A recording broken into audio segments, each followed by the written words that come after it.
الحمد لله رب العالمين والصلاة والسلام على نبينا محمد وعلى آله وصحبه أجمعين ومن تبعهم بإحسان إلى يوم الدين أما بعد قال الله تعالى والفجر وليال عشر والشفع والوتر۔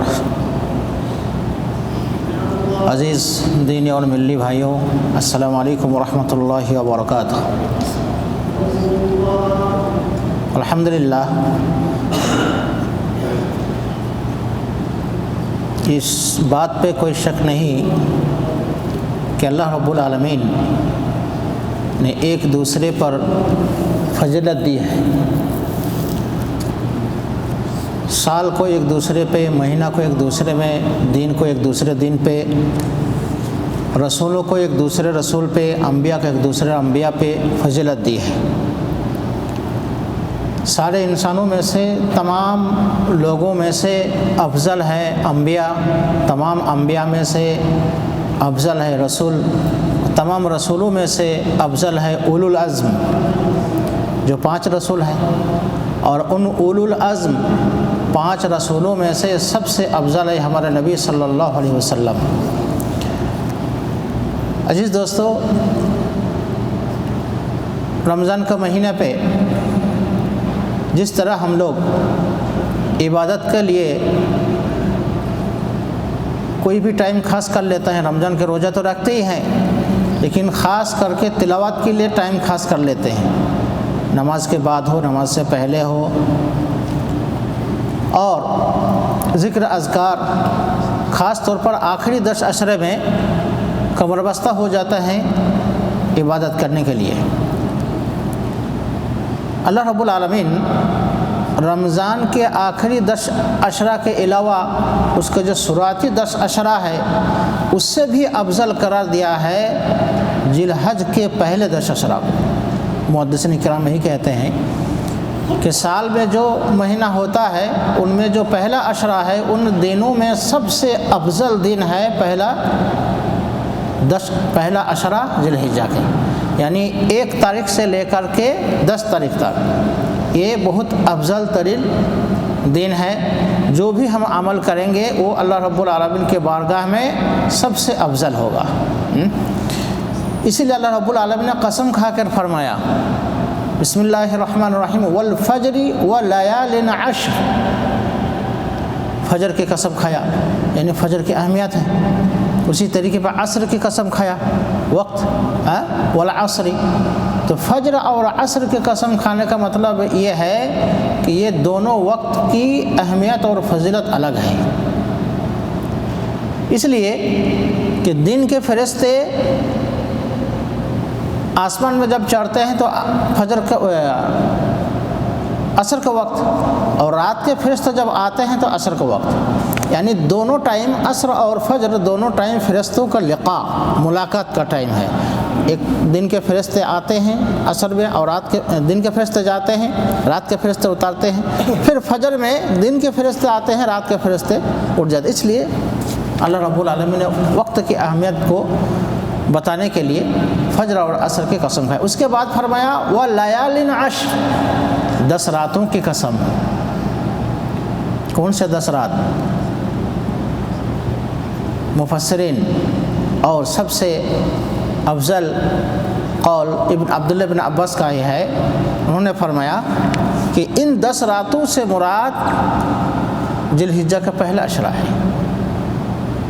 اللہ کے نبی صلی اللہ علیہ وسلم سے حدیث بھی ہے کہ اللہ کے نبی صلی اللہ علیہ وسلم نے فرمایا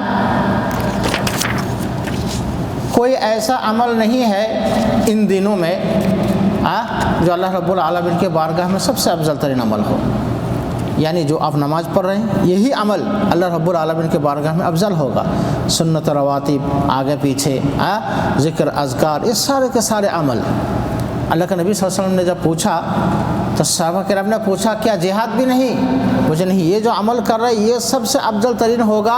ہاں، جہاد بھی نہیں، وہ جہاد کوئی بندہ، کوئی شخص، کوئی صحابی اگر نکل گیا ہو جہاد کے لیے اور وہ جان مال لے کر کچھ بھی نہ لے کر واپس آیا، جان اور مال دونوں کھو دیا وہ افضل ہے، لیکن عام جہاد جو ہے، جہاد کرنے گیا، مال غنیمت لے کر واپس آیا، جان لے کر واپس آیا، اس سے بھی افضل ان دنوں میں عمل ہے۔ 5 وقت نماز کی حفاظت، سنت رواتب کے ساتھ ذکر اذکار، اور سب سے افضل عمل یہ ہے کہ سب سے پہلے آپ توبہ کریں کہ اللہ میں سارے کے سارے گناہ سے میں توبہ کر رہا ہوں، ان دونوں میں تو میرے توبہ کا قبول کر۔ چھوٹے بڑے جتنے گناہ ہیں سارے کے سارے گناہ سے میں توبہ کر رہا ہوں، تو میرے توبہ کا قبول کر۔ سب سے پہلے توبہ۔ اسی لیے اللہ رب العالمین نے فرمایا یا ایھا الذین آمنوا توبوا الی اللہ توبۃ نصوحا، توبوا الی اللہ توبۃ نصوحا، اے اللہ، اے ایمان والو تم لوگ توبہ کرو اللہ رب العالمین کی طرف، توبۃ نصوحا، خالص توبہ جس میں کوئی شک و شبہ نہیں، جس میں کوئی نقل نہیں، جس میں کوئی شک کرنے کی گنجائش نہیں، ایسا توبہ کرو، سچا توبہ، خالص توبہ۔ تو ہر عمل سے پہلے ہمیں ہی توبہ یہ کریں کہ اللہ جتنے سارے گناہ ہو چکا ہے اس گناہوں سے ہمیں پاک صاف کر، ہم توبہ کرتے ہیں، چاہے صغیرہ ہو یا کبیرہ ہو۔ دوسرا یہ ہے اگر کوئی شخص ان دنوں میں اگر قربانی کرنے کے ارادہ کرتا ہے، جو بندہ قربانی کرے گا، جس کے نام پہ قربانی ہوگا، اس کے لیے یہ ہے کہ ناخن، بال وغیرہ کاٹنے سے وہ رک جائے۔ چاند نکلنے سے پہلے آپ بال ناخن کاٹ لیں، جو چاند نکل گیا پھر وہ بال ناخن وغیرہ کاٹنے سے باز آ جائیں۔ یہ دوسرا کام ہے۔ تیسرا یہ ہے صوم۔ تیسرا یہ ہے کہ صوم، کیونکہ اللہ رب العالمین کے نزدیک سب سے افضل ترین عمل ہے روزہ۔ اس لیے اللہ کے نبی صلی اللہ علیہ وسلم نے فرمایا کہ تم لوگ ان دنوں میں روزہ رکھو، اور خاص طور پر 9 ذی الحجہ کو، کیونکہ 9 ذی الحجہ یہ عرفات کا دن ہے، اور عرفات کے ایک دن کے روزے کے برابر کتنے سال کے گناہ کے برابر یہ ہے، معاف ہوگا گناہ؟ 1 سال۔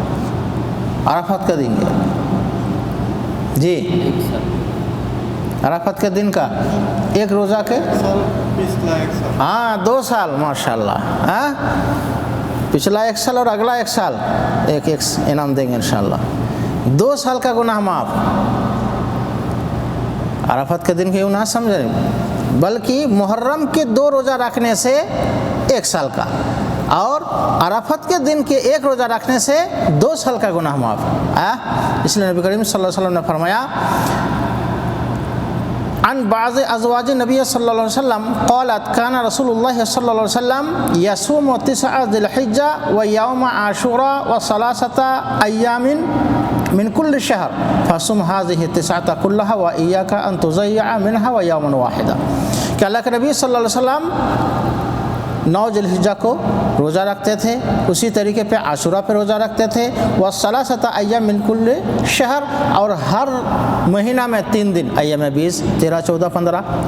تو روزہ کو اللہ کے نبی صلی اللہ علیہ وسلم روزہ سے بہت محبت تھی، کیونکہ اللہ رب العالمین نے فرمایا الصوم لی وانا اجزی بہ، روزہ میرے لیے ہے اور میں اس کا بدلہ دوں گا، کتنا دے گا اللہ عالم۔ چوتھا یہ ہے کہ صدقہ، ان دنوں میں آپ صدقہ کریں،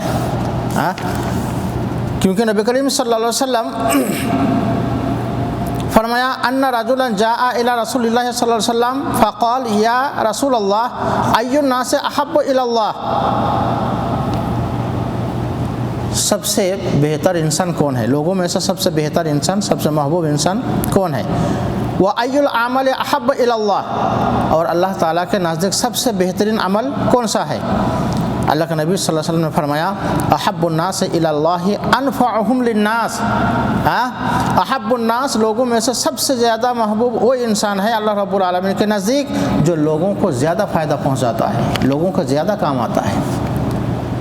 فرض روزے، فرض نماز وغیرہ ادا کرنے کے بعد، گھر کے کام کاج کے بعد پھر بھی لوگوں کو وقت دیتا ہے، لوگوں کا فائدہ زیادہ پہنچاتا ہے، تو یہ صدقہ بھی ایک لوگوں کو فائدہ مند کی چیز ہے، ان دنوں میں آپ صدقہ کریں۔ 5 یہ ہے التسبیح و تکبیر۔ ومن الاعمال روحیہ التي حسن علیہا خیر البریہ صلی اللہ علیہ وسلم فی الایام العشر الاکثار من ذکر العزیز الغفار۔ عن ابن عمر عن النبی صلی اللہ علیہ وسلم قال ما من ایام اعظم عند اللہ ولا احب الیہ العمل فیہن من هذه الایام العشر فاکثر فیہن من التہلیل والتکبیر والتحمید، یعنی لا الہ الا اللہ پڑھنا، اللہ اکبر پڑھنا اور تحمید حمد کرنا۔ اسی لیے اللہ کے نبی صلی اللہ علیہ وسلم نے فرمایا جب تم لوگ چاند دیکھو تم لوگ تکبیر پڑھا کرو، اللہ اکبر لا الہ الا اللہ اکبر وللہ الحمد۔ 6 ہے زیادہ سے زیادہ دعائیں مانگنا، ان دنوں میں دعائیں مانگنا۔ سب سے پہلے میں نے کہا کہ اپنے گناہوں کی معافی مانگے، اس کے بعد پھر اللہ رب العالمین کی حضور میں آپ اپنے نیک نیت اور اچھا جو نیت ہے اس نیت کو اظہار کرے، اللہ میں یہ نیت کیا ہوں تو یہ مجھے دے دے، مجھے یہ چیز ہٹا دے۔ 7 یہ ہے کہ ان دنوں میں قربانی کرنا، قربانی کرنا۔ اس لیے اللہ رب العالمین نے فرمایا فصل لربک وانحر۔ دوسری جگہ فرمایا قل ان صلاتی و نسکی و محیای و مماتی للہ رب العالمین، و نسک ہنا هو الذبح، یہاں نسک سے مراد یہاں قربانی ہے۔ ٹھیک، اللہ رب العالمین سے دعا ہے کہ اللہ رب العالمین ہمیں اور آپ کو ان دنوں میں زیادہ سے زیادہ نیک عمل کرنے کی توفیق عطا فرمائے۔ جو کچھ بھی ہم نیک عمل کریں اس کو اللہ رب العالمین قبولیت کا درجہ دے۔ دنیا سے جو رخصت ہو چکے ہیں مومن بندہ، اللہ ان کے گناہ کو معاف فرمائے، ان کے قبروں کو نور سے بھر دے، ان کو جنت الفردوس میں جگہ عطا فرمائے۔ اور